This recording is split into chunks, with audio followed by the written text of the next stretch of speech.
Kenya's Supreme Court unanimously validated the presidential election results of the vote held last August that saw Vice President William Ruto declared winner with 50.5% of votes.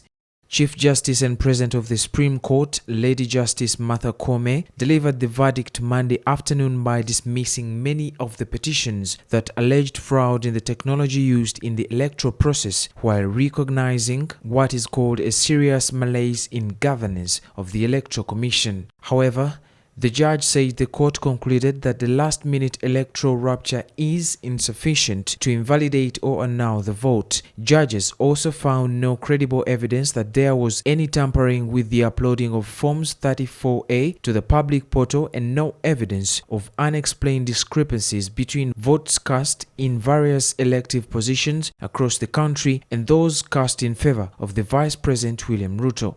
No credible evidence was presented to prove that anyone accessed the RTS to intercept, detain, or store Forms 34A temporarily before they were uploaded to the public portal.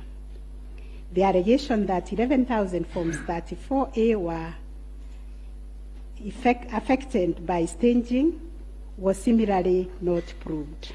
The lawsuit had sought to overturn the results of the presidential election and has left the East African nation in political limbo. Opposition leader Raila Odinga, who failed to secure the presidency on his 5th attempt, along with 6 other parties, petitioned the court to nullify Vice President William Ruto's win. They allege massive irregularities that compromised the fairness of the August 9 vote. The official results showed Ruto secured 50.5% support and the veteran opposition figure Raila Odinga 48.8%. The 6th petition are used to compute the percentages garnered by each candidate as follows. William Ruto, according to him, garnered 49.9%, Raila Odinga 48.3%, Wahiga 0.22%, and Wanjakoya 0.3%. It is on this basis that the 6th petitioner grounded the claim that none of the candidates met the constitutional threshold as set out in Article 138(4)(a). IEBC and its chairperson disputed the 6th petitioner's claim.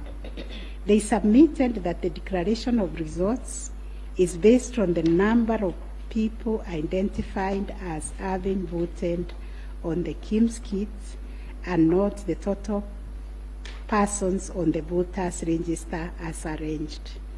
While Wafula Chebukati, the chairman of the Independent Electoral and Boundaries Commission, defended the integrity of the election, 4 of the body's other 6 members distanced themselves from pronouncement, citing a lack of transparency over the count. This Justice Martha Koome described as a last-minute rupture, particularly since all members of the Electoral Commission had actively fully participated in the process until the point of disagreement. A group of 5,000 local observers said the results were in line with its own parallel tallies. During the last presidential election in 2017, the Supreme Court overturned the election and ordered a new vote, a first in Africa.